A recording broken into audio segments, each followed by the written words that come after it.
Okay, very good afternoon to all of you who are joining us from India, and a good morning to those of you who are joining us from Europe. My name is Samrat Kumar. I work for Your Access, and in collaboration with the EU delegation to India, we are very happy to bring you another exciting edition of the Marie Skłodowska-Curie Postdoctoral Fellowship call. This is the 2024 call. It's going to open actually tomorrow. So we are a bit ahead of the time. So you get a heads up today. The call is opening tomorrow, but you will get all the important information you need to prepare a successful and strong application today. We have an excellent round of experts and speakers with us who will, in the next 90 minutes, guide you step by step through the different parts of the call, but also give you some very valuable insights on how to crack this very prestigious call, which has a huge resonance here in India. We see that we have a large number of attendees. We had over 1,000 people who registered today for this webinar.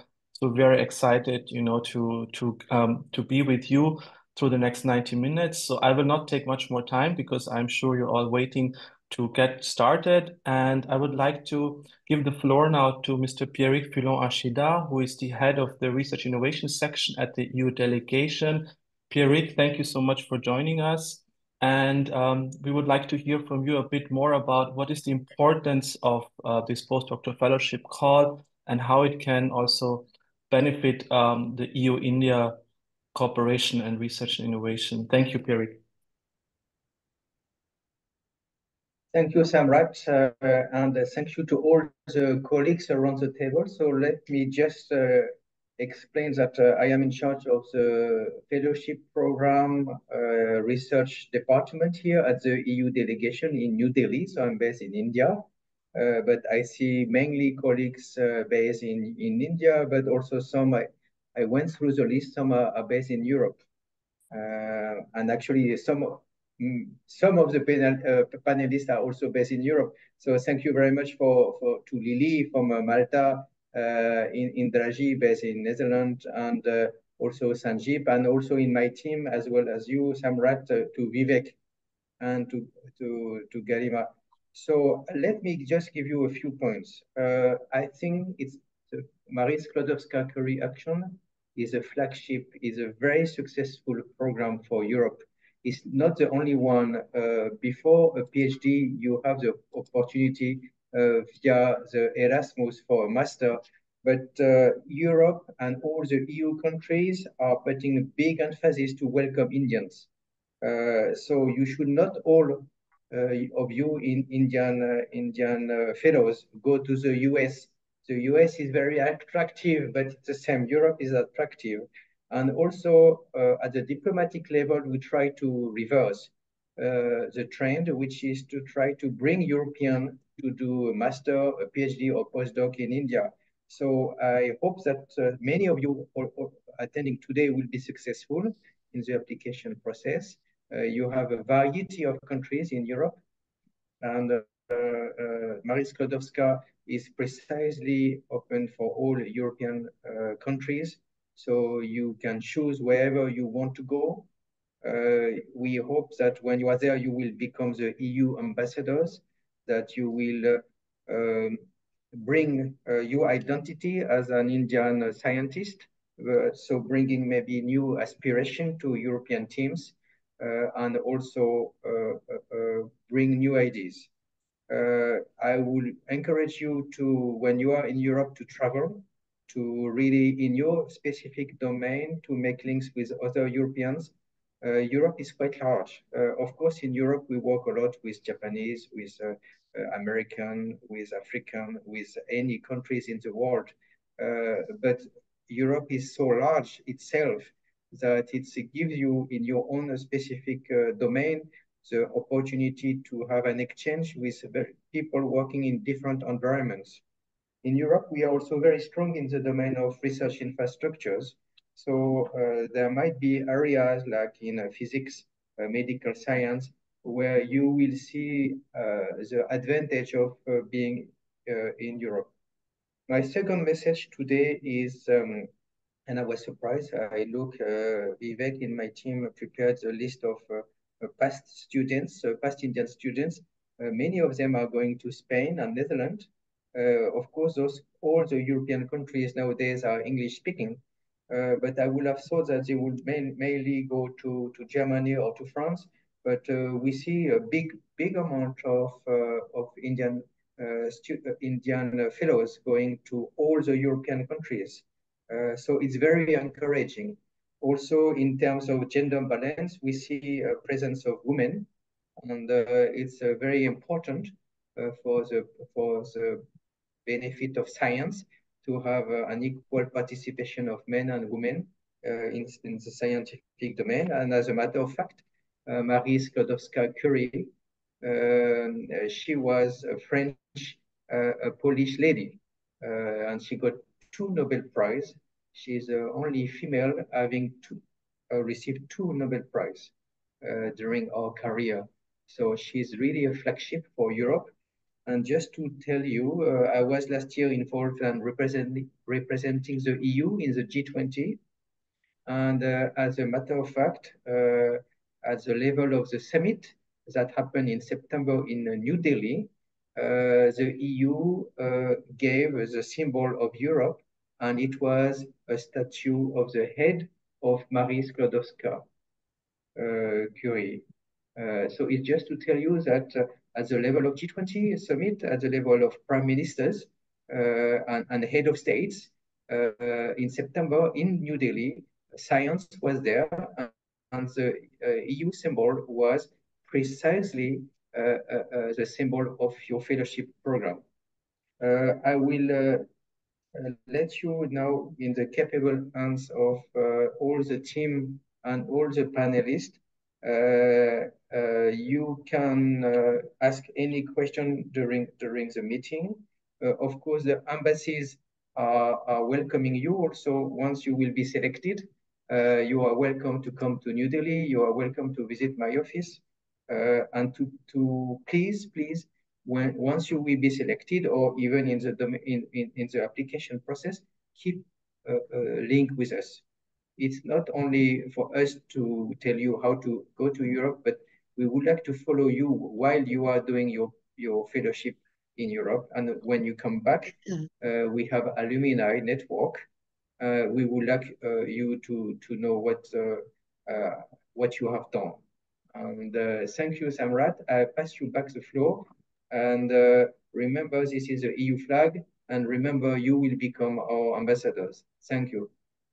Thank you so much, Pierik, for this encouraging and inspiring words, and also very welcoming of you to say that your doors are open. You know, like we are always available. This is part of our job to help you to get more insight into research innovation cooperation with Europe. And the postdoctoral fellowship call is an excellent opportunity to maybe start your collaboration career in and with Europe. And without any further delay, I would like to welcome Ms. Lily Kankaya, who is our main speaker today. Lily is Horizon Europe Senior Executive at the Malta Council for Science and Technology. She is a national contact point for the Marie Skłodowska-Curie actions. And Lily will now, in the next 45 minutes or so, guide us through the call, which is actually opening tomorrow. But Lily, I'm sure you already have all the information which is needed to tell us how to apply for the 2024 MSCA-PF call. Thank you, Lily. Thank you so much for the introduction. Good afternoon to everyone who is in India. Good morning to people that are placed here in Europe. Yes, my name is Lily. I'm a national contact point for Marie Skłodowska-Curie actions. Shortly, we call it MSCA. So keep in mind that throughout this presentation, I'll be referring to it as MSCA.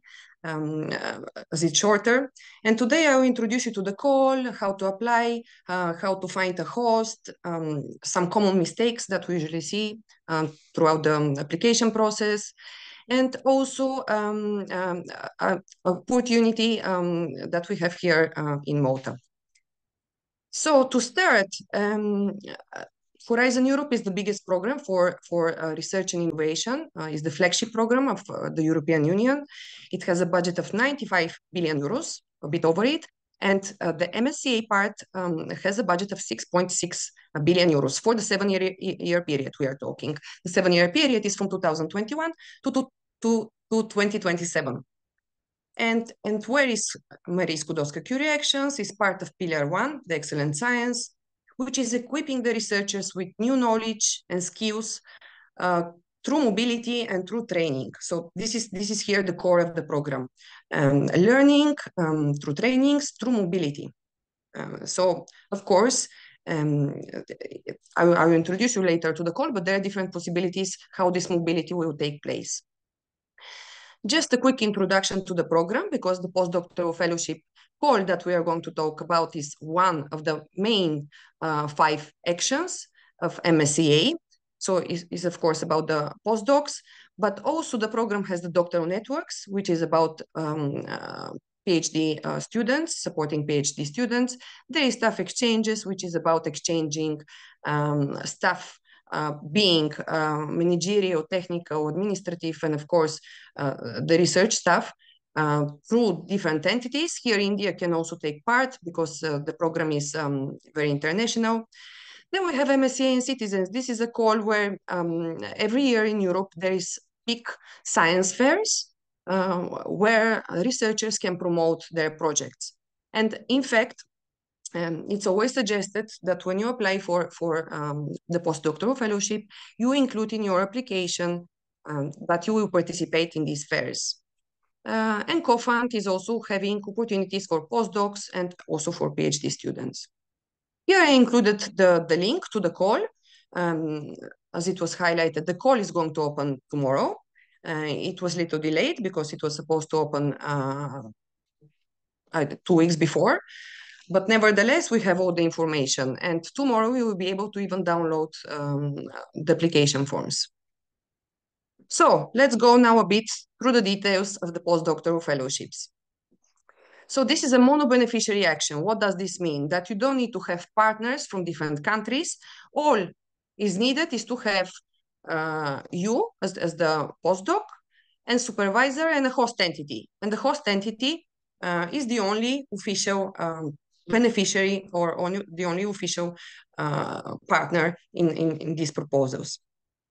So there are 2 types, the European and the global postdoctoral fellowship, and you most likely will be applying for the European postdoctoral fellowship. So this means that you will be coming to do your research in one of the European countries. So these are either the member states or the associated countries, but I have a slide on it.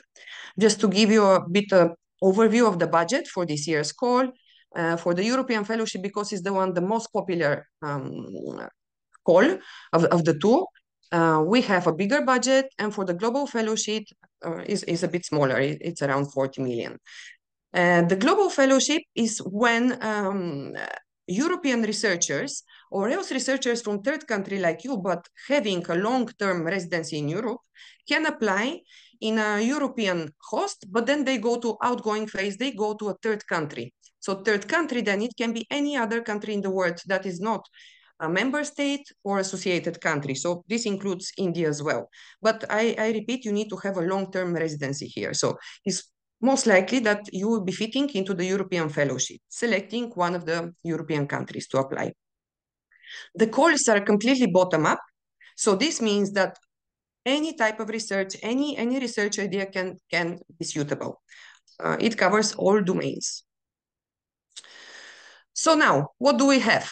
We have the host beneficiary for the European fellowship.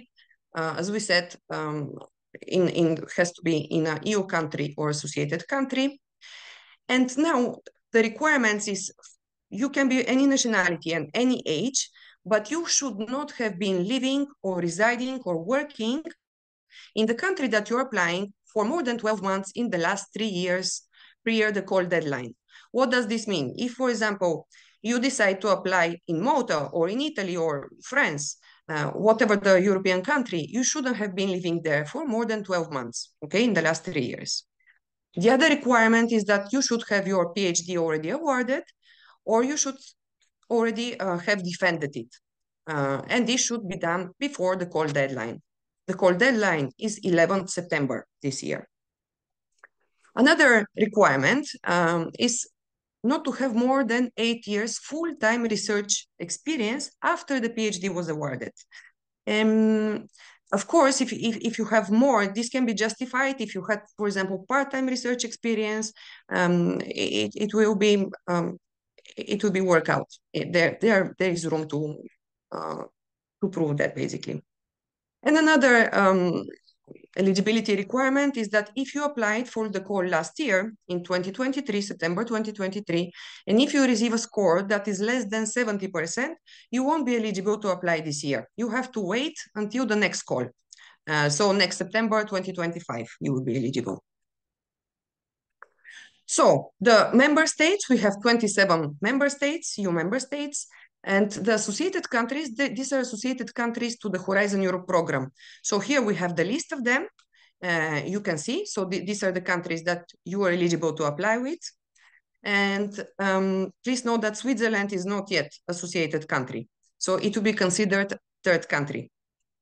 We have some more links. Here you will receive this presentation, so you can check them at your own time whenever you already find suitable for your preparation. What is the duration? So we have the European fellowships. We have minimum 1 year, maximum 2 years. However, you can add additional 6 months to the European fellowship if you spend the last 6 months in a non-academic sector.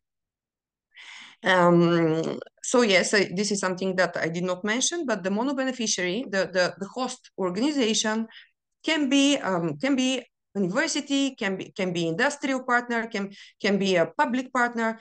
Basically, any organization might be your host country, but typically it's the universities. Mostly, we see that the universities are hosting the postdoc fellows. For the global fellowship, is a bit longer, the duration, because you have the 12 months mandatory return. So you will be going for up to 1 to 2 years in the third country, and then you have to mandatorily come back to the European country for the last 12 months. What else we have for the mobility? We have the secondments. So the secondments, these are travels that take more than 1 month. Okay, so typically it's between 1 month and maximum 1/3 of the duration of the project. If, for example, your project will be 2 years, the maximum you can request a secondment for up to 8 months. And this secondment can take place in any country in the world. So it might be the case that you apply in a European country, but then you can return to India for this secondment. And this secondment can take place in more than one location. It can be split, for example, 1 month here, 2 months there. You know, it can be different countries as well. It can be the same country. It can be even the country that you're applying, the European country as well. The non-academic placements, this is a novelty that I mentioned. This is the 6 months that is adding to your duration of the project, but is mandatory. That has to be in a non-academic organization. So this can be industry, this can be the public sector, NGO, anything that makes sense, of course. For museum, it can be. It really depends of what makes sense for your project. This is the evaluation criteria. So we have excellence, which is the most important part of the project. So here you have to describe the novelties that you're proposing, the methodology, how the trainings will take place. So the trainings are two-way transfer. It's you will receive trainings from the host organization. You will be sent to trainings somewhere else if you require certain skills that the host organization cannot give you. But also, you, on the other hand, you will also give your knowledge and share your knowledge and your experience with the host organization. So it's a two-way transfer of knowledge.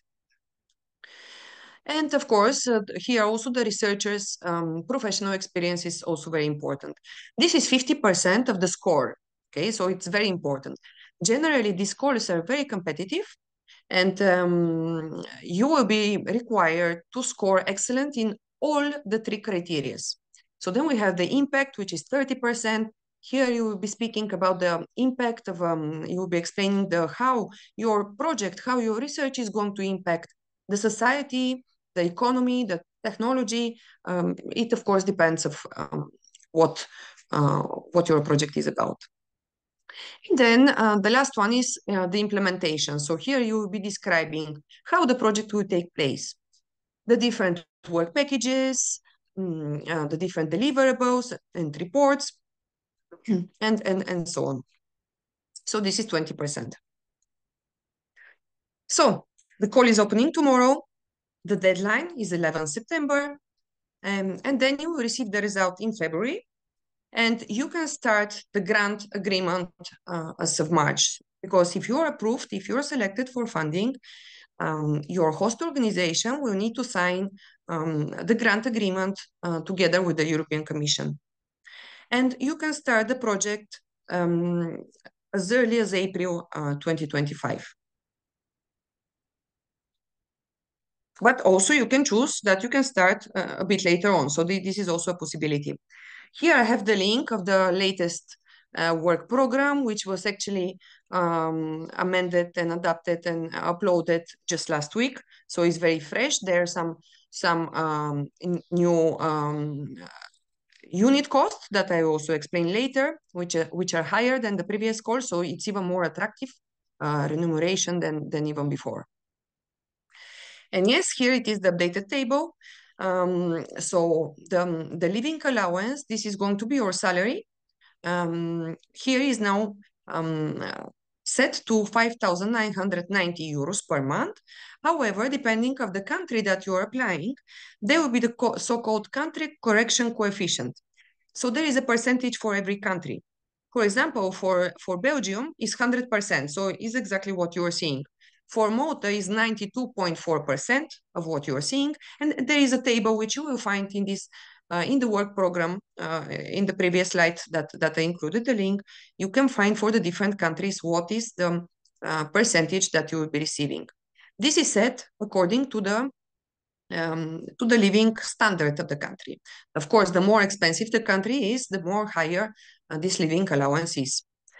Now, this living allowance, keep in mind that it will be, you will also need to pay social security and taxes according to the national regulations of the country that you're applying with. On top, you will receive a mobility allowance of 710 euros. And this is always the case. Everyone is receiving it. But the family allowance, you will only receive if you are married or you have children that are dependent on you, no matter if they move with you or not. Okay, you will receive it in any case. Now, the long-term leave allowance and the special needs allowance, these are special cases where if, for example, you get sick for more than 1 month, then the Commission will compensate, not you, but will compensate the host organization, because the host organization will continue paying your salaries in the meantime. And of course, we have something for the host organization as well. They have to organize for you the trainings. Maybe you need some consumables, maybe some small equipment. So this is covered. So everything is covered with this unit cost. So 1 unit is 1 month. And these are the rates that you see. There is also for the host organization additional unit cost of 650 euros for the supervisor, and basically for this that they will provide you with office and equipment. So this call is very competitive. Usually there is, last year we received more than 8,000 applications. The Commission received more than 8,000 applications because everything is, of course, directly managed by the European Commission. It's very competitive, it's very prestigious, so you have to work hard. You can see here basically the scores. The funding starts in the different panels in different rates, but generally it's above 90. So you need to be nearly excellent in all the scoring. The success rate is 15.8% for the last year's call. So this year we are also expecting similar success rate. This means that more or less 1 in every 7-8 applications is being funded. Now, if you apply with a widening country, okay, so widening countries, no, I don't have a list, but you can basically just type widening country Horizon Europe in Google, and you will see which countries are those. So these are the countries that are less advanced in terms of research and innovation from Europe. So one of them is Malta, for example. We also have Turkey. We also have, for example, Tunisia, Egypt. Basically, these are Serbia. These are countries around European Union member states or the new member states of the European Union. And if you apply, if your host organization is one of those, you have a second chance for your application to be funded, which we call ERA fellowships. So once you apply for the MSCA call, you will have a question during the application stage, the electronic online forms. You will have a question, would you like to be part of the ERA fellowships? And I suggest that you click yes, because this gives you a second chance. Basically, there will be no additional evaluation. It's automatically, so your project will be evaluated and scored. And then if it's not selected immediately from the MSCA directly, it will go automatically to the ERA fellowships. And again, the top scored proposals will be funded. So this is an added value for you to give you another chance of funding if you apply with a widening country. In Malta, we also have a third chance. So we have additional funding. Even if you're not selected through the MSCA and ERA fellowships, if you score good, we have even additional funding for your proposal to be selected and main listed. And then again, it goes with all the conditions and everything as the normal MSCA projects. Now, how to apply? So all calls, including this call of the MSCA Postdoctoral Fellowships, are published on the Funding and Tenders portal. So just open your browsers, type Funding and Tenders portal in Google, and you will immediately see the link. I also included it here in this slide, so you can access it directly. And yes, you can type with search words, you can write Marie Skłodowska Curie reactions, and then you see all of them. But as I told you, there are only 5, so you can easily identify the call. And I also included here the call page, so you have it directly.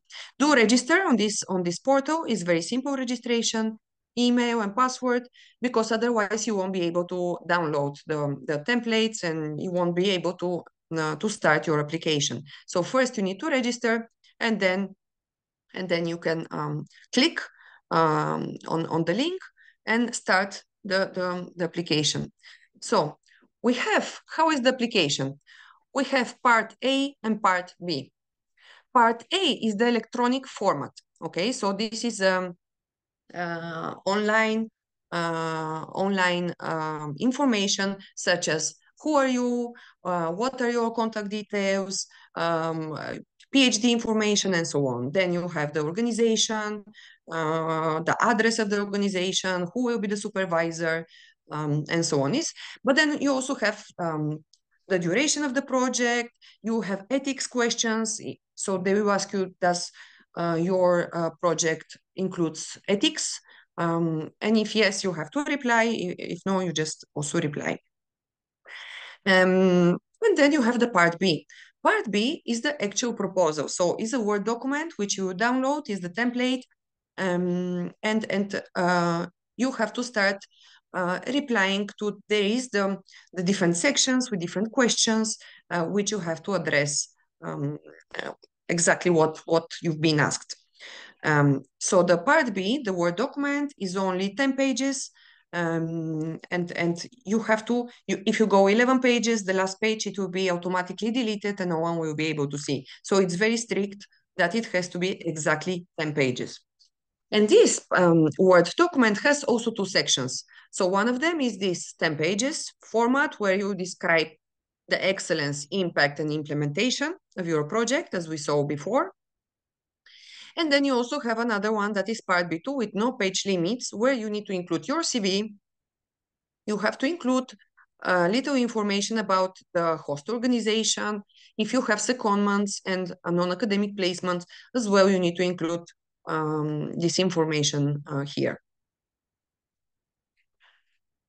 So once you click on start the call, start submission in the call page, you will see this basically. This is a screenshot from there. And you can see here on the left side, download Part B templates. Okay, so you click there and you will be able to download these forms. And then you have the Part A, the administrative forms. You can start by clicking edit forms. You can start at any point about that, okay? So the earlier you start, the better, because it's not good to leave these things until the last moment. But of course, then in the meantime, you will be working on the Part B, on the actual proposal, the Word document. And once you are ready, you will upload it here in a PDF format. Another thing to mention is please do not wait until the last moment of the deadline. The 11th September is a very busy for the portal, and sometimes the portal might crash. So you can upload before. If you want to change something, it's possible to change. Don't worry. It's not like when you click, you still can change until the call is closed. So if you upload a week before, but then you remember that something you need to change, you can still do it until the call deadline. Here there is a video which I will not show you now. It's a short video summarizing the call, but you will receive the application and you will be able to watch it at your own time. How to find the host and a supervisor. So first thing, you can use your own networks. Maybe you know someone, maybe you met someone through conferences. It's always good to have someone that you already work with, but is not, of course, is not a requirement. You can find a lot of host offers, a lot of supervisors and host organizations that have published their expression of interest on the EuroAccess portal. And you have here the link. In addition, on the call page of the Funding and Tenders portal, under the MSCA Postdoctoral Fellowship, you will also find under at the very bottom, you will find a list of host organizations that expressed interest, that they would like to host fellows. So that's another option. We also have the MSCA Net portal, where you will find also a list of host expressions. The MSCA matchmaking platform, okay, that is a platform where you can meet supervisors. But is a condition that you will need to register and upload your expertise in the marketplace there, so that you will be able to have your profile published, and then you can start matchmaking. So you can have directly meeting through the platform, through direct links. And I also included our host offers in Malta as well. Common mistakes. So what we usually do is in the Part A, in the electronic part, people hurry up a bit and don't pay attention exactly what is happening. One thing is that on the call page, you have to select for which call you are applying, the European Fellowship or the Global Fellowship. So I'm repeating that most likely you will be eligible for the European Fellowship, because the Global is only for those third country nationals or Europeans that have long-term European residency. Long-term European residency meaning more than 5 years. So make sure you select the right call. Then also make sure that you include the correct information. Even we see that people including themselves as the supervisor, which is not possible. So you will be the postdoc, and the supervisor will be the one researcher who is going to guide you from the host organization that you selected. Missing information is always as well. You have to prepare an abstract, which is very short abstract. You have to follow basically. It's very simple, but yet we're seeing a lot of mistakes. Very often as well, the non-academic placement is being included wrongly in the online forms. So all this will create mess up, and sometimes even your application might be not eligible because of this mistake. So do pay attention. Now, here is a bit from inside the part A, because again, we are seeing that there is mistakes happening here. So in the applicant, when you include, there is this button Add Contact, and in there you can select to include the supervisor, the researcher, and in addition a contact person. So the contact person, this will be this can be you as well, but is often someone from the host organization. Let's say most of the universities, they have this kind of research support offices where they also help you with your application. So usually someone from there. But make sure that you select the correct heading. Is it supervisor? Is it the researcher? And so on. Now, if you have a secondment is the one that I told you is minimum 1 month, but maximum 8 months. You do not add here in that part this information. I will show you later where do you add it. So you have to include, of course, information about the applicant, the beneficiary, who is the host organization. So the university or the organization. And here is for the secondment is only if you have a non-academic placement. So the associated partner, you can include only if you have a non-academic placement. If you don't, you just include information about the host organization, the main beneficiary. Now for the secondments, if you have a secondment, you include it in the table. So this table is part B. Part B2 specifically is the word templates that you will be downloading.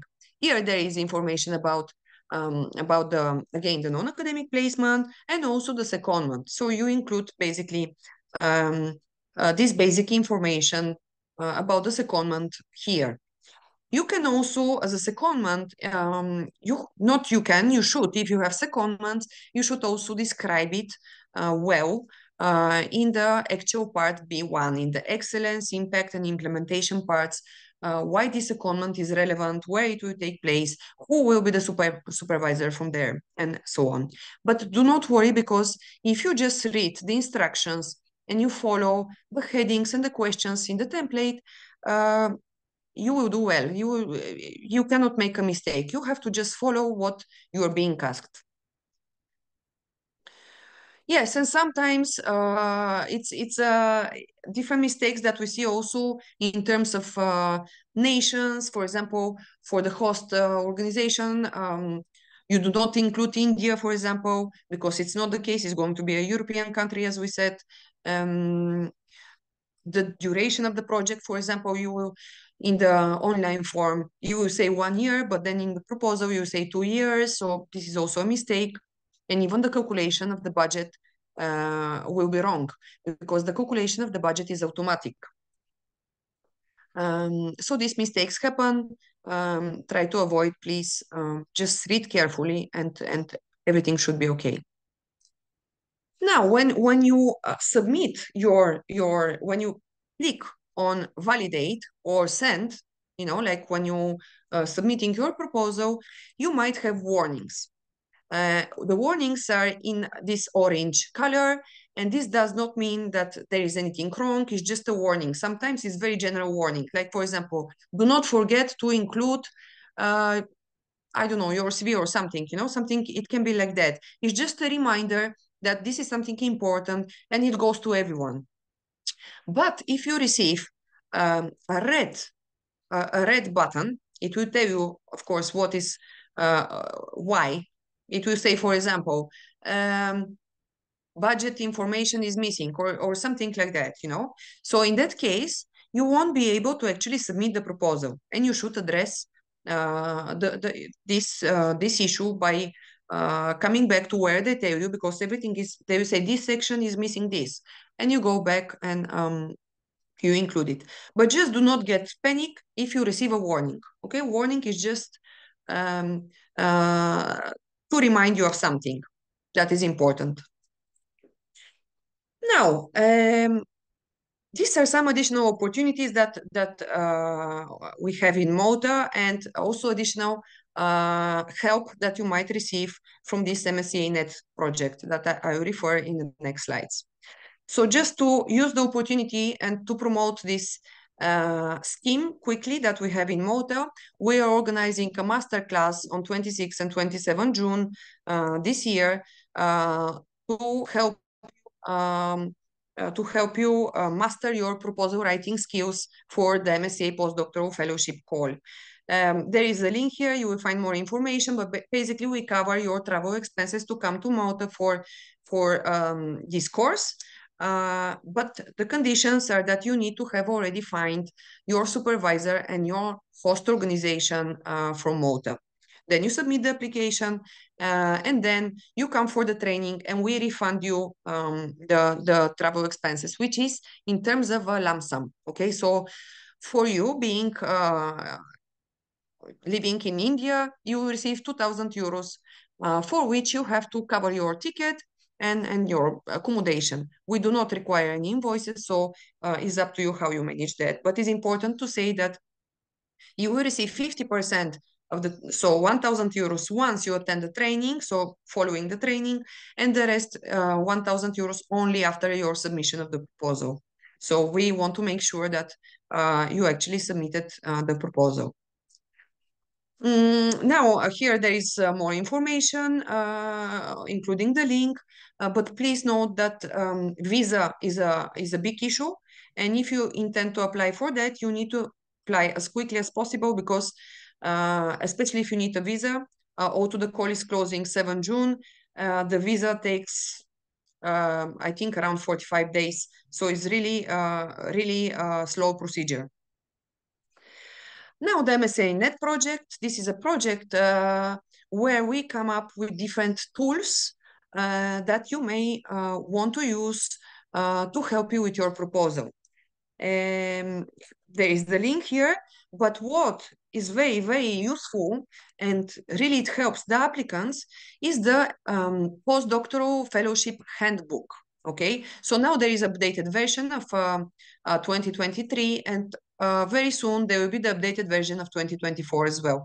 Don't worry, you can use already the 2023 one, because in the application form, actually, the one that it was from last year and the one that is this year, we did not see any differences in the template.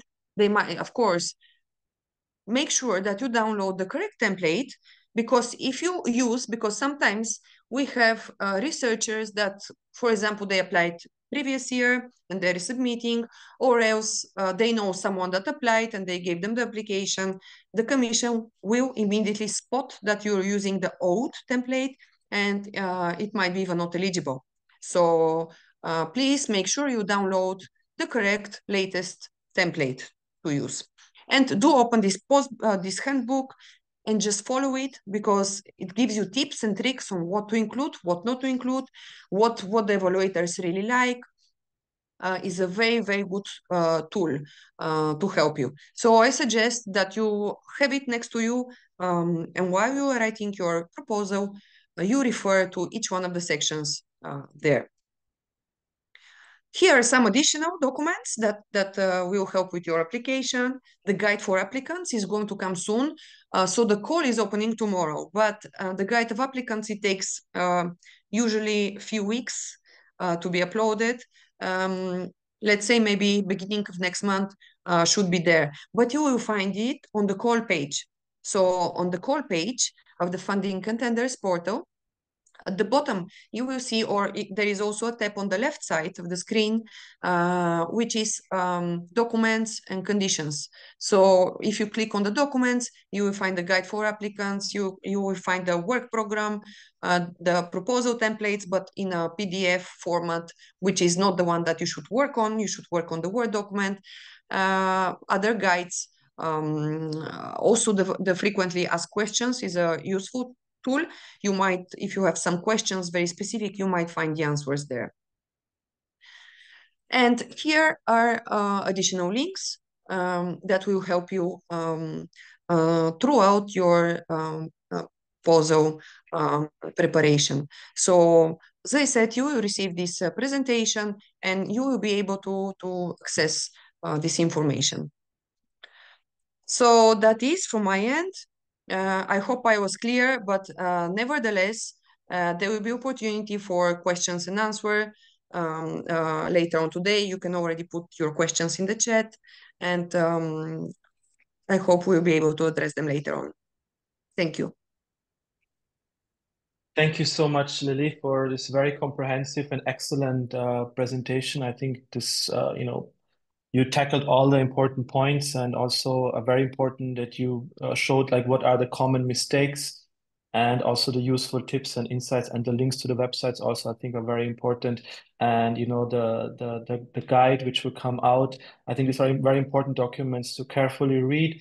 And there's a whole support network also available for candidates. I think this is really excellent. This is very unique to this fellowship that you have so much support coming along the way of the application. And I think also this webinar is a tool, to help you to get like more an understanding of the call, its background, the content, and also what is really what the European Commission is looking for, what kind of applications are required. And we have actually 3 successful MSCA fellows with us who have joined us live today. And they are also going to tell you a bit about, their own journey experience with the Marie Curie Postdoctoral Fellowship. And after their presentation, their talk, we will bring all of them together into the panel and have the Q&A. As Lily said, Lily, you will see in the Q&A, the chat is on fire. There are many questions, so that's a very good sign. We have a very engaged audience. But let's just first talk a bit to our 3 musketeers. We have here first Dr. Indrajit Sahu, who is at the Department of Medical Research, SRM University, Chennai, who was an MSCA fellow in Haifa, Israel, and is back now in India. So very good afternoon, Indrajit. Thank you so much for joining. Hello, Next, we have thank you very much. Oh, yeah. Sorry. Go No, ahead. please go ahead, please. Okay. Hello, everyone, and thanks, Dr. Samrat, for this invitation. I really love to talk to the applicant, the aspirants every year. And last year also, I joined with Dr. Samrat and try to share my experience in the same way. So basically, Indrajit, let me bring the others in. Yep. And then we start. Yeah. Thank you so much, Yes, sure. Indrajit. And then next, I would like to welcome Dr. Garima Rati. She's at the Universitat Politécnica de Catalunya in Spain. She's currently doing her MSc Postdoctoral Fellowship there. A very good morning or good day to you, Dr. Garima. Good morning, everyone. It's good afternoon, but yeah, okay. Yeah. Okay. Yeah. And last but not least, Dr. Sanjeev Mohapatra. He's currently at the Delft University of Technology in the Netherlands, also doing his postdoctoral fellowship under the MSCA. Very good day to you, Dr. Sanjeev. Thank you for joining. Thank you, Dr. Samrat, for the invitation. Yeah. And okay. Hello, everyone. Perfect. So guys, you are there where most of the people who are joining today want to be. This is about how to get, how to crack us, as we say here in India, how to crack this call. You have done it. You've been very successful. And I was thinking, rather than doing like PowerPoint presentations, I thought let's have an interactive, conversation talk. You share a bit about your experience, and then of course we want you also to answer some questions. But first, I wanted to know a bit, tell us a bit about yourself, like, maybe in 60 seconds, and, what is your background and what is your experience now being having been a Marie Curie Postdoctoral Fellow. I would say let's start with Dr. Sanjeev. Could you a bit tell us about yourself? Yeah, sure. Hi everyone. Hi again. So I am Sanjeev Mahapatra. So I completed my PhD from Indian Institute of Technology, IIT Bombay. Then afterwards, I joined National University of Singapore for my first postdoc actually. So while I was there, I applied for this Marie Curie postdoctoral fellowship and I joined TU Delft actually last year in October. So since then, I have been working here smoothly, and my research mostly focuses on the fabrication of photoanodes. And so I'm fabricating photoanodes to remove emerging contaminants like PFAS, antimicrobial resistance in antibiotics. So yeah, I mean, this is a brief introduction about myself that I would like to share with you. Thank you so much, Dr. Sanjeev. And let's move to Dr. Garima. Dr. Garima, please tell us a bit about yourself, your background, and what you're doing currently in Spain.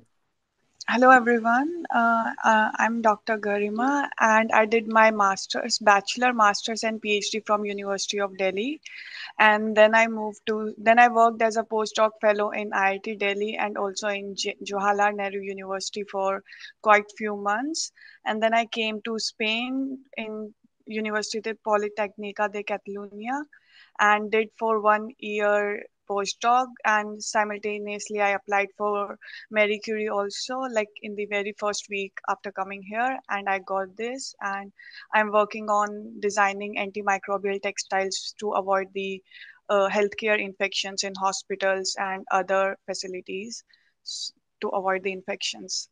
Thank you. Okay, thank you, Dr. Garima. And Dr. Indrajit, please tell us a bit about yourself. You have been with us already, also last year, but I'm sure we have many new participants who don't know you as well. So please tell us a bit about yourself. Yeah. Hello, everyone. My name is Dr. Indrajit Sahu. Currently, I'm working as an assistant professor in the Division of Medical Research at SRM University, Chennai.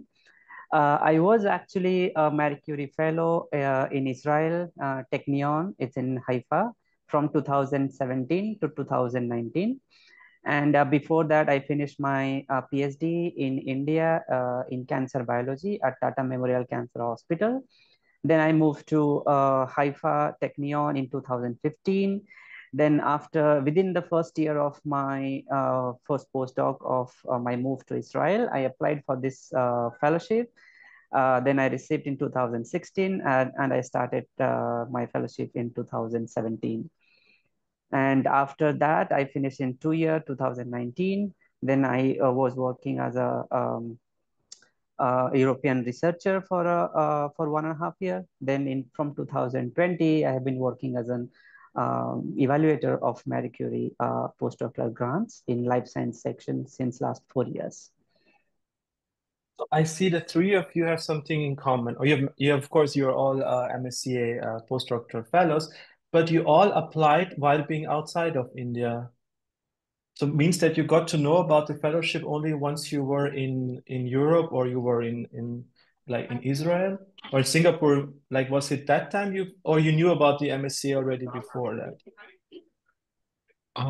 Actually, for me, I was already aware about MSCA because while doing my PhD at IIT Bombay, a few of my seniors already got the Marie Curie. But again, in order to apply Marie Curie, you also need to have certain publications and, you need to build your profile. So I guess while I was doing my postdoc in Singapore, so I was building my profile so that I could apply for the Marie Curie Fellowship. Yeah. And how about Dr. Garima? About you? No, when I was in India at that time only I knew about it, Marie Curie Fellowship. But yeah, like I arrived here in the first week of September, and the deadline was in like first week of September. So I submitted when I was here, but I wrote my proposal when I was in India.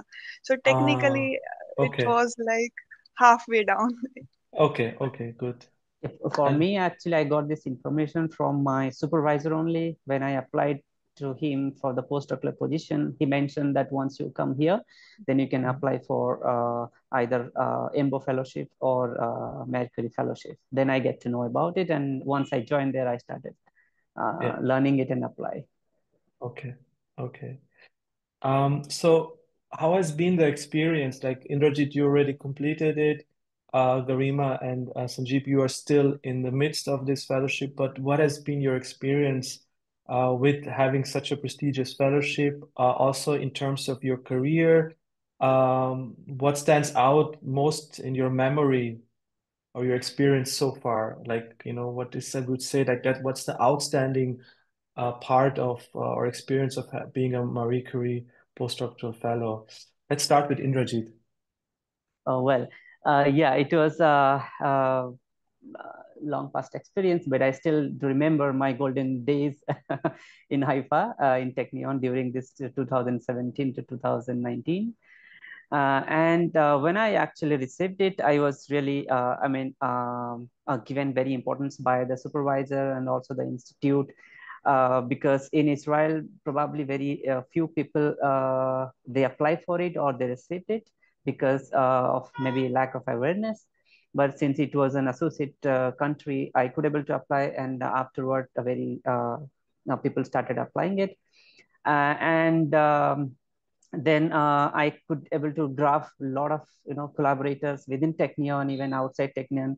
Whoever I asked for, they were really happy to collaborate with me, and also that was kind of a gateway for me to receive two more fellowships, one from Wellcome Trust and one from FEBS. So I think that really helped me to get more fellowship afterward. And at the end, since I didn't apply at that time to independent position, I could also, I was looking for, little bit more experience in a big institute. Then I got an opportunity both in Max Planck, Germany, and also in Harvard Medical School. So I chose Harvard Medical School. I went there. I stay for 1 hour. Then I started applying, and based on that, probably I get a little bit more importance to get position back in India. Very interesting. Dr. Sanjeev, can you share about your experience being a Marie Curie fellow? Yeah, I think having the fellowship, on the CV, no doubt, it enhances future career prospect. It's like, adding another shining star, I would say. And of course, as Dr. Indrajit mentioned, it opens up multiple collaboration opportunities. At the same time, the way professor used to look at you, once you are a Marie Curie fellow, their prospect immediately changed. But let me share a fun experience actually. So when I got the Marie Curie fellowship, after Marie Curie fellowship, when I visited universities in China and India, so professors were really impressed, like they were surprised and they took me to nice restaurants, places, and came forward to collaborate with me. So which I was not expecting, but yeah, that was a fun experience. But yeah, apart from that, definitely it opens up, so many opportunities, not just in India, also in Netherlands. I was also offered for some assistant professor position in other part of the world. But yeah, I think since I got this fellowship and this comes with a lot of funding, I want to focus on the research. And I think that funding actually gives a lot of opportunity to explore, what I wanted to do in my research, life actually. So I think that's a very good opportunity, I would say. Yeah. Thank you so much, Dr. Ajit. And Garima, what is your outstanding moment of being a MSCA fellow? At present, like when I applied for it and I got it, and when I told my supervisor, we were happy for like few minutes, and then he started saying, now it will open more doors for you. Now you can apply for ERC, you can apply for other stuff. So it's like it will definitely open many more doors. I can apply for many other fellowship which are not only from Europe. Maybe when I will go back to India, maybe I can apply for other fellowships or some projects or startups, because my work which I'm working at present is like related to textiles and hospital textiles, and in India is majorly it's like really a great need to have textiles which are antimicrobial considering the population and the conditions in the hospital. So maybe it will also help me to collaborate with the industry sectors and to share my research experiences with them, and maybe to start a startup or something related to that. Maybe. Yeah, we should definitely stay in touch with us. And Pierrick, we are very interested to have, fellows who have been to Europe who come back and want to continue and apply for projects. Also we have not only under Horizon Europe, we have the individual fellowships, but we also have collaborative projects under so-called Pillar 2, where there are a lot of opportunities for collaboration between India and Europe. Let's move on to another aspect, which I think is the most one of the most interesting, of course, is how did you guys approach this application? I think all of you had individual strategies. How was this like? Did you receive any help and support? Maybe Indrajit, you were already at the university which associated to Horizon Europe. Like, how did it work for you? Like, to so-called crack this fellowship. What kind of strategy did you use? And maybe we start with Dr. Sanjeev. Yeah, I think this is a really important question. I mean, we have so many participants, and I remember attending one of this event last year actually because I wanted to have some information, before applying the fellowship. Yeah, I think we all have our, own ways of tackling the application. The way we approach things are, like it's very different, from person to person. So when I was applying for this fellowship, I figured out that each section is its own focus, almost like writing a separate essay. Yet all these parts need to fit together smoothly, like so that it can tell you a complete whole story, or you can say, like a complete package, right? You need to write it separately, but again, you need to tell a coherent story actually. So that was my approach, and I realized the guidelines that was given in the application package that was absolutely, helpful to me actually. So basically, it exactly says what you need to write, what you need not to write in each section actually. Plus, having some successful application to look at, that also really helped me crafting a strong fellowship application. I had my seniors who already got the fellowship, so I discussed with them, and in the process also, I sent my application to my friends who are working in the domain so that I can have their feedback. Then of course my collaborator over here, they also gave feedback. And I think lastly, I also sent my application to the TU Delft because they also have a team of people who specialize in the Medicare application. So they went through the application also, and they commented in certain aspects, certain part of the application, because we need some input from the university also, because writing Medicare is not just writing proposal. You need to write the impact, how you are going to have a social impact, how you are going to have a impact in the research domain. So yeah, it has so many aspects to cover.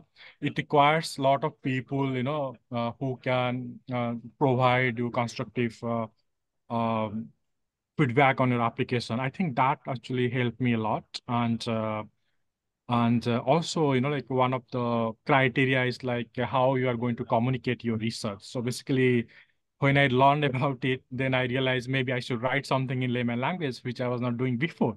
So just before application, I tried to write something about my research in layman language, so I could put that in my CV, so I could, justify in my application that, I am also doing something for the society. So yeah, I think all these aspects we need to look into actually.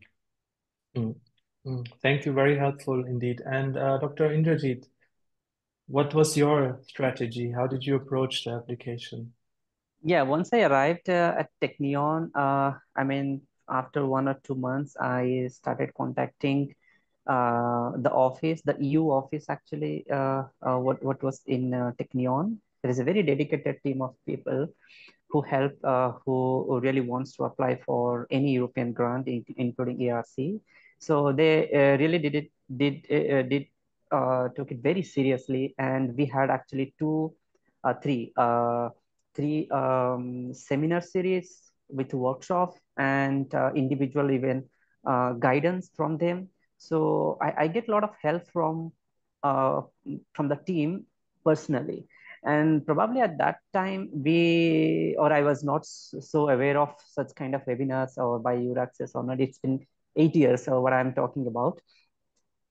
So I didn't actually get much help from any webinar series at that time, but I got this handbook, which was really helped me a lot at that time. And with the workshop and seminar conducted by Technion, that really helped me.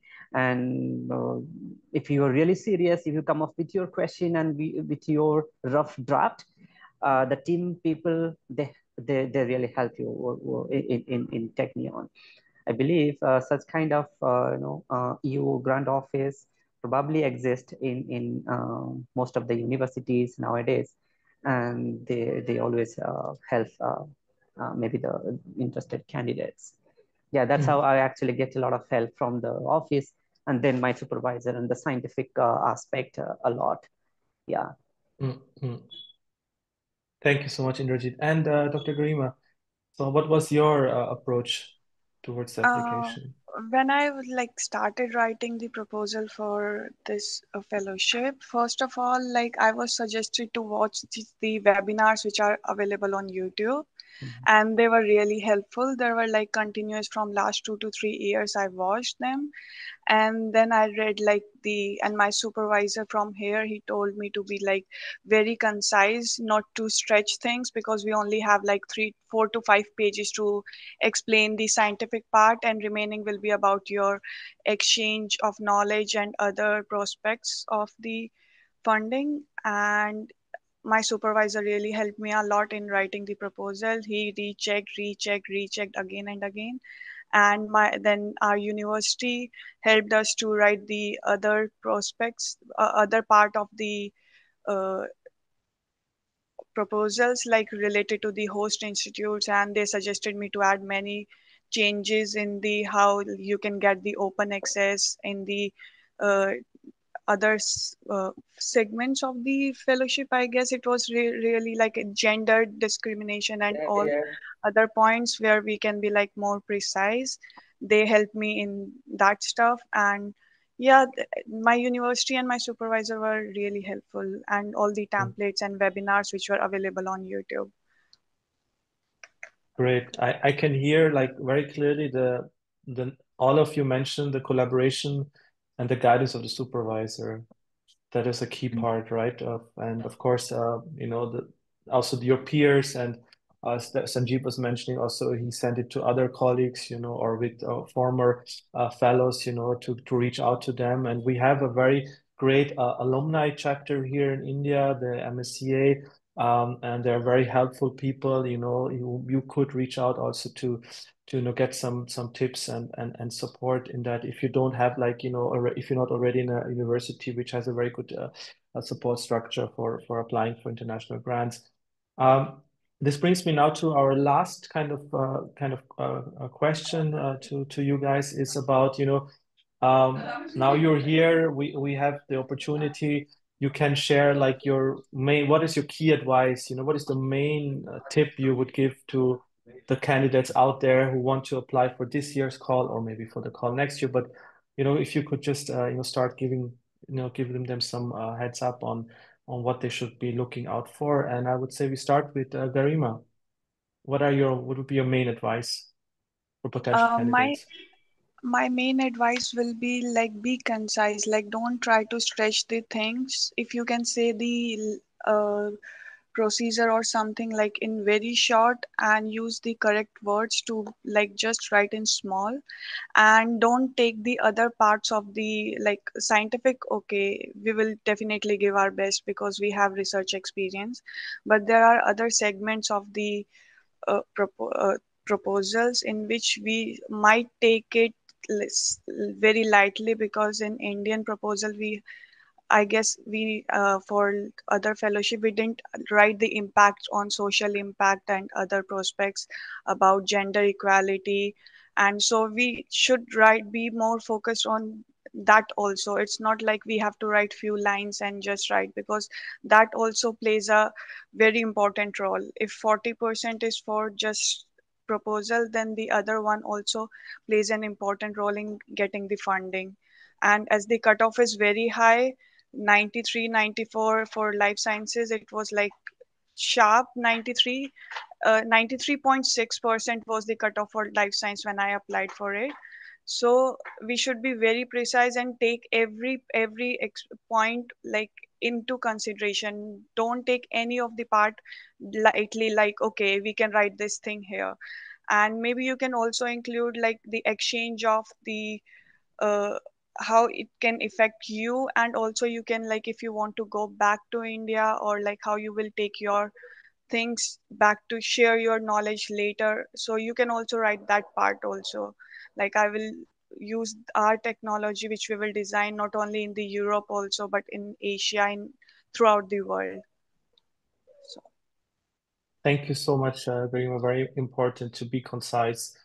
Indrajit, what would be your advice, key advice? Yeah, so I would definitely suggest everyone, whoever applying this year, start early. Okay, so you have only 4 months left, or maybe a little bit more than 4 months. So I would suggest in the first month, try to understand the Marie Curie, the MSCA, Europe, Horizon Europe policy, and the guidelines in every detail. Read about each and every section that's in the handbook, what Miss Lily mentioned you. Download that book and read about the handbook very thoroughly. Spend at least a month, I would suggest you, and try to understand everything in the first month. In the next month, probably in the May, then you start applying for your host supervisor or for in host institute, maybe in May and June. So after June, once you finalize your supervisor, then you start writing your project. So you will have probably 2.5 months in writing your project proposal. Along with the project proposal, once you get to know about the non-scientific part are also important, as Garima mentioned. Also focus on that. Maybe in after you finish writing your scientific part, look at that part very carefully. So by the end of probably July, you should have your first draft ready.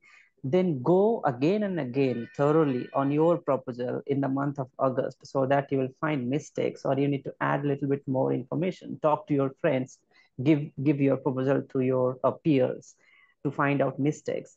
Then you reevaluate your proposal in the month of August. Probably that will give you a very good and well written lump sum, fantastic proposal at the end of August, so that you can upload early without waiting for the last day.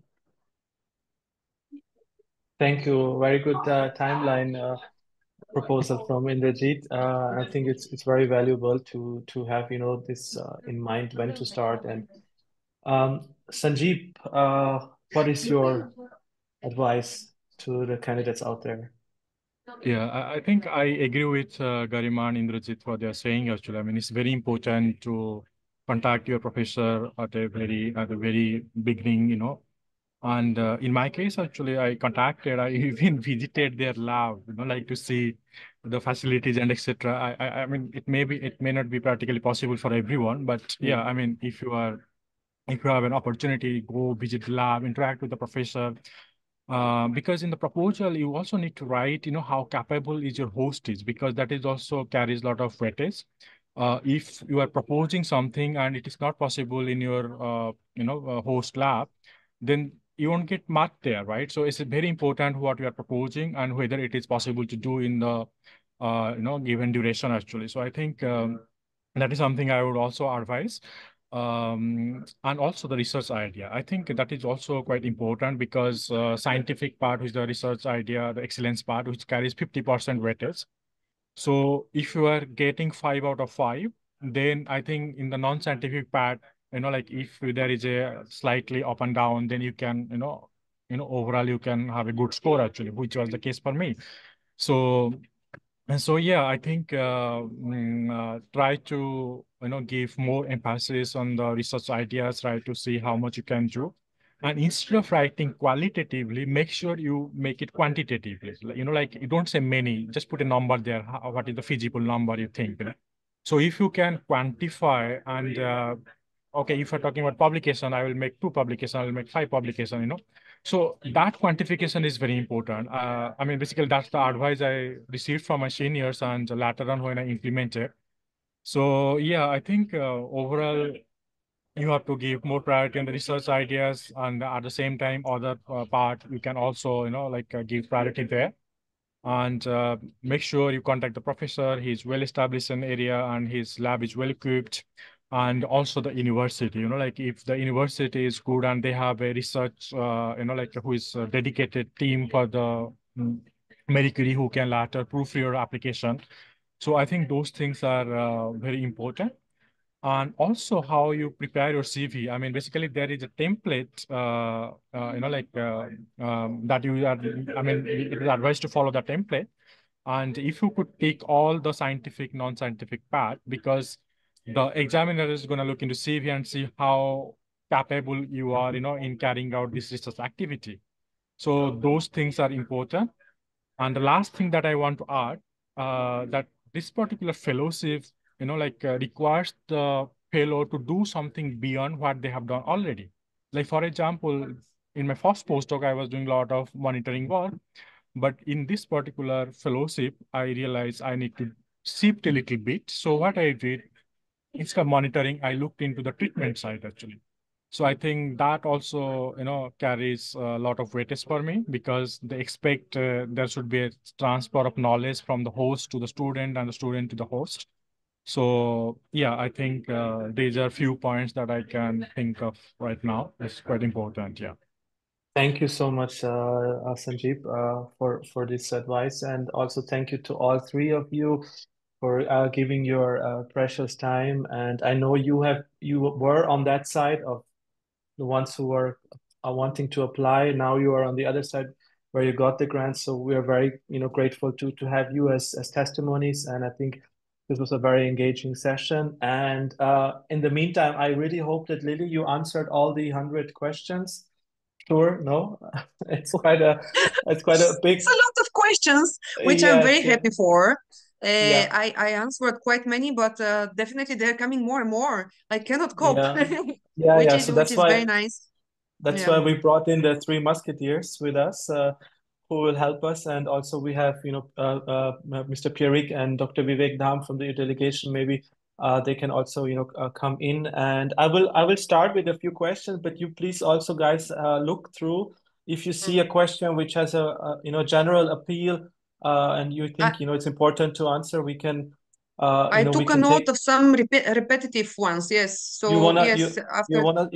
yeah, Lily, you want to I go can clarify a few points and then maybe you can continue, because very quickly Perfect. there was questions regarding, maybe I did not mention that, in fact, it skipped my mind, but one researcher can apply with one proposal only, okay? So it's the supervisor, the host organization can host as many as they want, but you as the postdoc, you can apply only one application, okay? So one proposal only.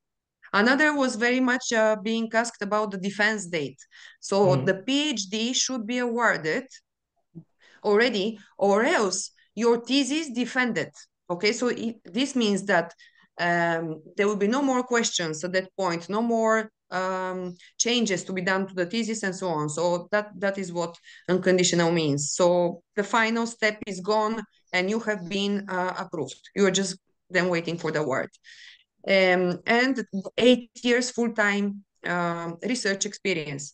This is counted after the PhD, okay, from the date of PhD, and is full-time research experience. If you had part-time of 10 job, that is, or part-time involving research, another part of the job is not research only, but administration or whatever, then let's say if you had 10 years, because it's part-time, you will be still eligible. So it's 8 times full-time research experience. Generally, this was mostly repetitive. Yeah, this was and finding the host. Many are help me find the host. It's just go on the links that I included in the presentation. There is the Euroaccess host offers. It's a specific tab on the portal. You will find a lot of host offers. There is the funding contenders portal. There is the MSCA net and the MSCA matchmaking tool. You will find all the links in the presentation. Yeah, I'm also sharing again the hosting offer website of your access. So you can, go there and see what kind of, at the moment we have like, quite a few hosting expression of interest from host institutions. Also, questions came in about Switzerland and UK. Can they be hosts? Like maybe we could just clarify that one Yes, more time. UK, yes, is associated country now to Horizon Europe, so is officially one of the host organizations that you can select. But Switzerland, no. Okay, so Switzerland, you can still apply, but if they don't become associated in the meantime, while you have to sign the grant agreement, if you're selected for funding, then they might fund you with their own funds. But if they come associated, it will be commission funds from the European Commission. So you can still try, but it's kind of a risk a bit. We had this, we had this similar last year with the ERC and the UK.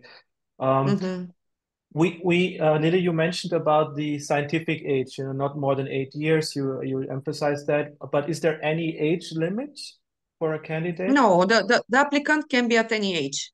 In fact, there was some statistics in the past that they were even like very mature applicants in the past. There are, of course, very few, but there is no age and nationality restrictions or requirements. Okay. There are many more questions, but please also, if you guys see something, which you think is important to address, just come in. I had this question, which I saw was about, the starting date. Like, is there like, once I receive the fellowship, do I have to start immediately, or do I have like a window? Like maybe our fellows can tell about their own experience. Like, there's no rule, there's no like, is there a limit how long you can extend it to start? There is. So you can start in the next month of signing the grant agreement. So the earliest that this can be done is going to be April 2025. Okay, so then before it was 1.5 years you could prolong. But now I'm seeing that they're saying September 2025.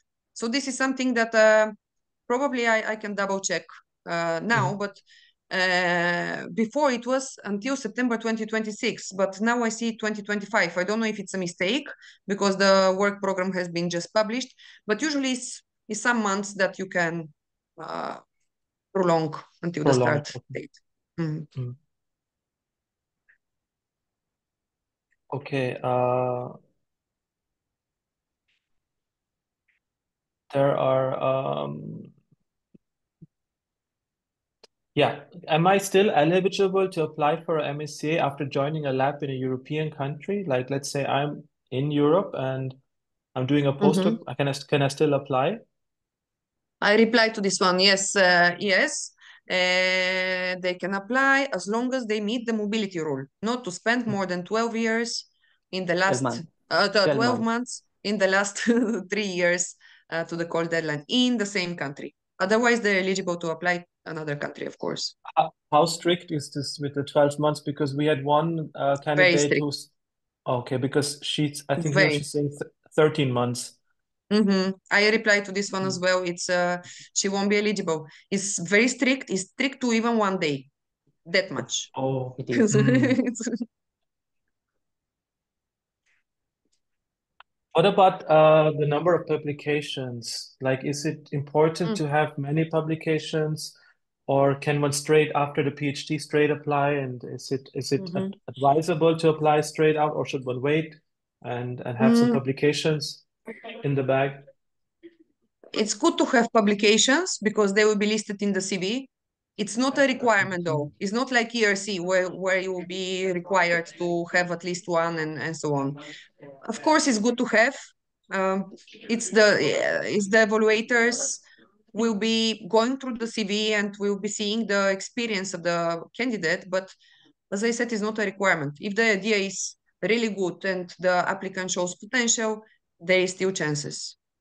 How was it for our fellows like Indrajit, Garima, Sanjeev? Like, did you have many publications in your bag already when you applied?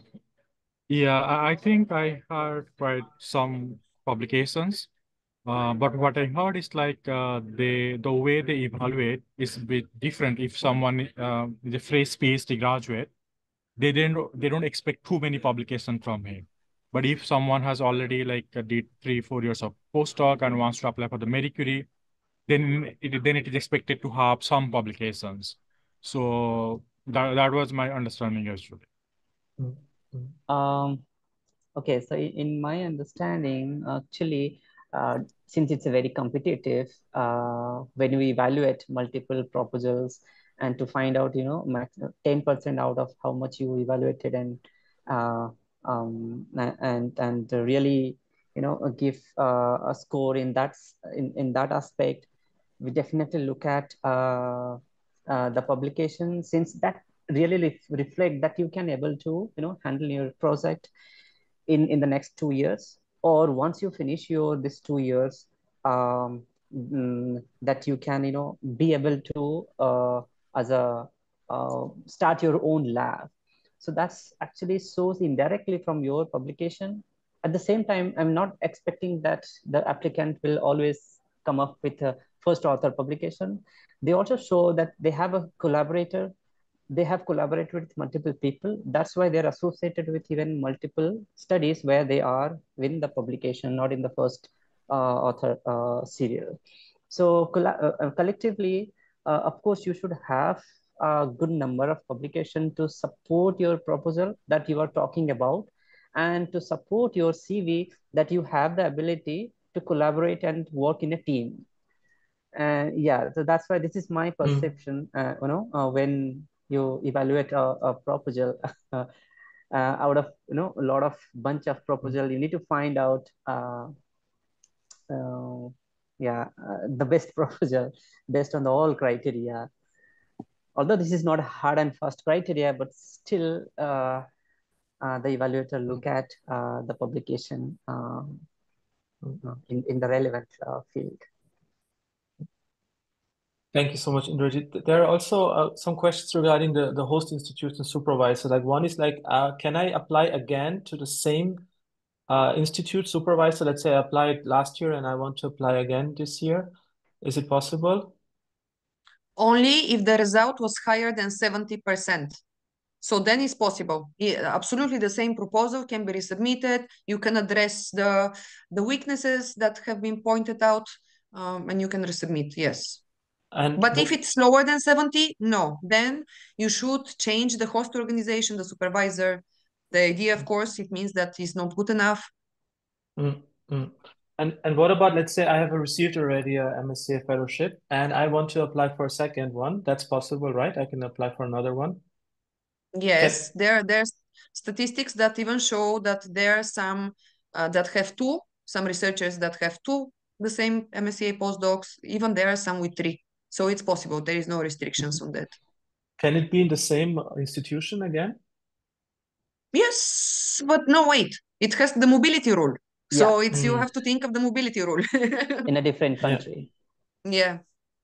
Yeah. What are the success rates of the fellowship, Lily? Do you know that by heart? Yes, 15.8% for last year call. Roughly, we are expecting the same this year too. And just curious, Indrajit, Garima, Sanjay, did you apply? Did you get it at the first time you applied the fellowship? Yes. Yeah, I think for me it was first time actually. Yeah. Yeah, I think all three of us. I didn't have much hope actually, honestly. Three of us actually apply for the first time, and me apply in the first postdoc, and only because I get good guidance from a good and perfect team, so that makes a huge difference. Also, Garima, you applied first time and got it? Yeah, it was my first time when I applied for Marie Curie and I got it. And when for the previous question, like we should have the publications related to the proposal. I had publications related to nanomaterials, but didn't had any publication related to antimicrobial activity. But I still got it because my expertise were in nanomaterials field. And but when I was staying before getting the fellowship here, before getting the Marie Curie, I was I joined the lab like 8 months before, and I gained that uh, e- expertise in antimicrobial also, which helped me a lot, because if I would have not joined the lab before, then I would have to start it from the scratch about biology, because my expertise were in chemistry and material sciences, not in bio. Okay. But yeah, if you don't have any publications related to antimicrobial, still you have some chances, so give it a shot. I will suggest Perfect. that. Thank you very much. That's Samrat, very. Yes, Vivek, I Samrat wanted just to give. asked. Yeah, Yeah, I no, wanted to actually, ask you. I was actually about want to waiting throw a for you. question. Yeah. Yeah, the questions to the testimony, because this question comes again and again every year. Can you just briefly, any one of you, explain the participant how the application process happen? Who submit the application? Because this is will come in a later stage. We receive a lot of question. Who submit the application? How the So just summarize it for the audience, please. Anyone can answer. The application is being submitted from the applicant together with the host organization. So the details that need to be provided, of course, included in the proposal, have to be compiled by both the researcher and the host organization, in that sense. I don't know if this answered the question. And then there is, of course, the commission goes through administrative check and then assigns at least 3 evaluators for every proposal. Again, there were questions when the results will be out in February. So it takes good 5 months for the evaluation, actually. And yes, in February, the researchers will be notified. Yeah, so the second question is regarding, can you please give us, any of you who had cracked the Marie Curie, a tips to approach the host institute, because there are hundreds and thousands of applicants approaching to the host institute. Can you give your experience and your tips to the people? How do you approach so that you are more attractive, more sellable, and more appealing to the host institute? Over to you. Well, the bigger the country is, the more popular the organization is, the more expressions of interest they will receive, of course. And yes, I think one should highlight, if it's the case, that is very popular organization, one should highlight why he deserves this, why the idea is more innovative, and show the potential from his or her side. I don't know what else can I say, but it's usually, yes, it's yeah, Garima, Sanjeev, Indrajit, do you want to add your points? I would. Okay, please go ahead. Okay, thank you. I would like to say that when you are writing a proposal, just think about the like a field, or just think about an idea which will benefit like most of the population. It's not only about like what one proposal, it should be in benefit of the full society. Like I had a friend who applied, but his proposal was not selected, as it was not having an impact on majority of the people. So maybe the proposal should be written in a way that it can impact a lot of people than a small population. Garima, I'm asking for an first approach to the host institute. How do you convince the guy that you are the potential candidate and not the application? Because that is the marriage starts Okay. from there. Yeah. Yeah, okay, sorry. Yeah, I would suggest that like first going through or sending a random mail, we have to just see what the lab or the group is working on it, and what contribution you can do to that, and like provide to them, and what are your expertise which they need. You have to convince them that you will bring a positive aspect to their lab and will help other people over there. Yes, Sanjeev, if you want to say something, then I will give my. Yeah. I think that's a bit tricky question actually, finding the host, because when you apply to the host, so basically you need to think that what you want to do, right? Basically, first, what kind of research you want to conduct. So based on that, you will look for the host, who are these people working on the area that you want to work on, right?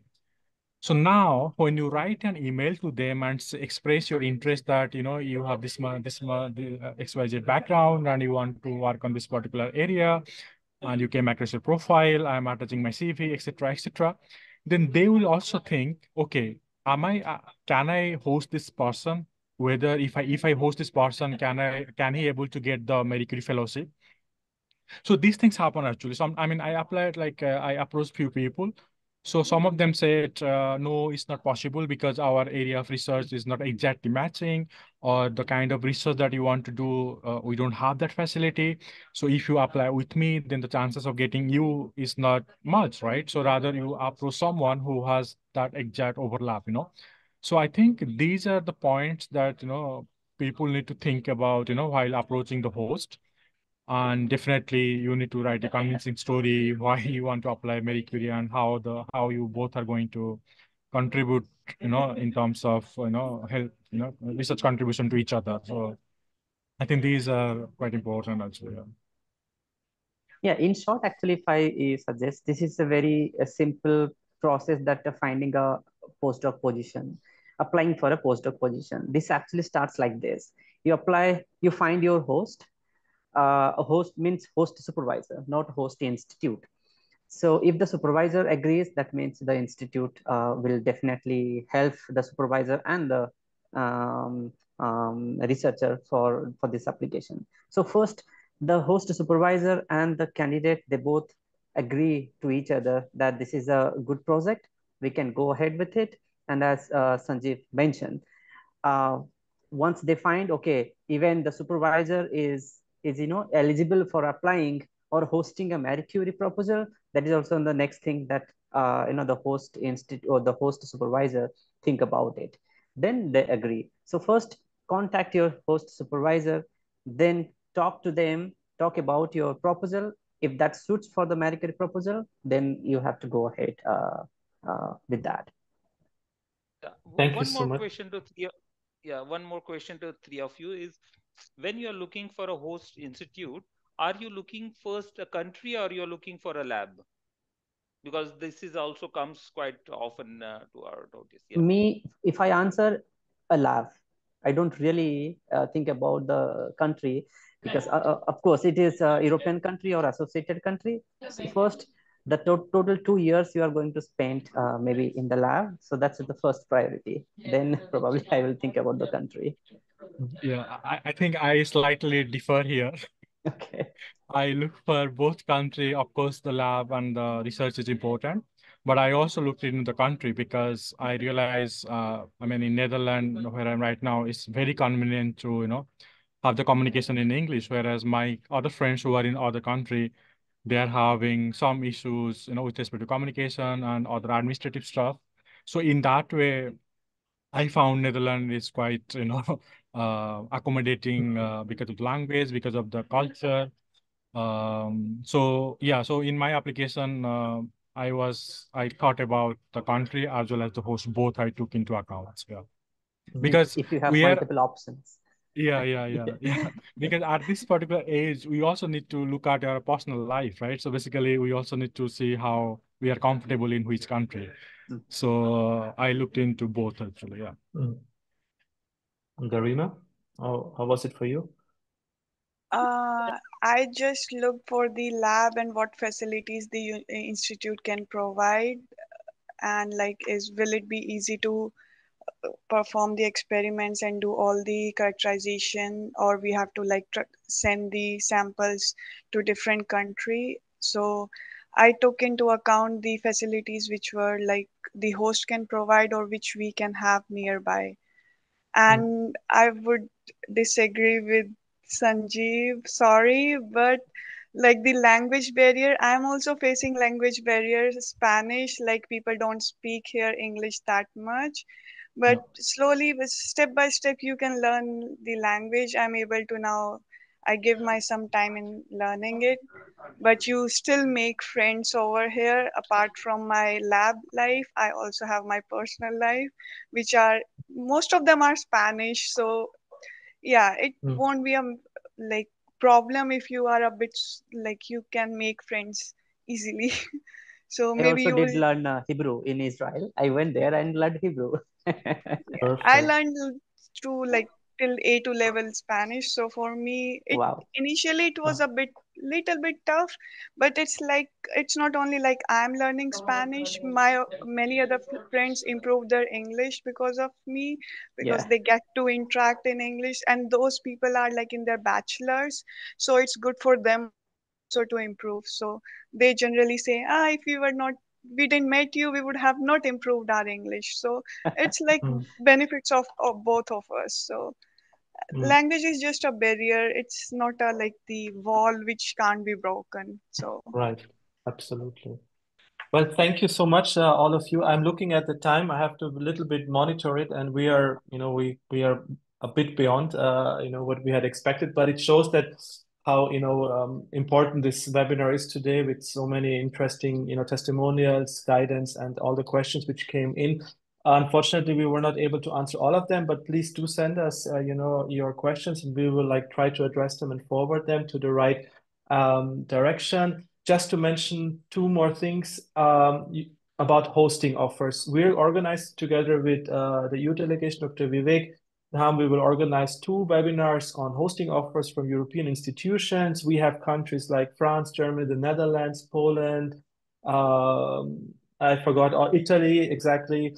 So TU Delft will also be there looking for MSCA postdoctoral candidates who want to come to the Netherlands. So we will have this on 15th and 22nd of May. Save those dates. We will send you information on that very soon. Yeah, I think that was the key message I wanted to give now. We will share the recording and the presentations with all of you. We will also have later this quarter, we will have a webinar on how to write a successful proposal. We will again, go more in detail into the proposal application procedure. So don't worry, we will stay with you until the end, until September. And now, it's up to you. You can start with looking for the opportunities. There are many out there. Many institutions would like, to have candidates from India. And, with that, I say once again, thank you to Lily for her excellent presentation and insights, and taking the time for giving, perfect answers. Thank you so much to Indrajit, Sanjeev, and Garima for being here and so kind to give your testimonials and your insights. And also a big thanks to Dr. Vivek Dham for, being with us. Wishing you all a good lunch break and in Europe, and late afternoon now, maybe tea break in India. Thank you so much for joining. Thank you. Bye. Thank you very much. Thank very you. much. Thank you. Bye. Thanks, Good Lily. luck to everyone. Thank you. Bye.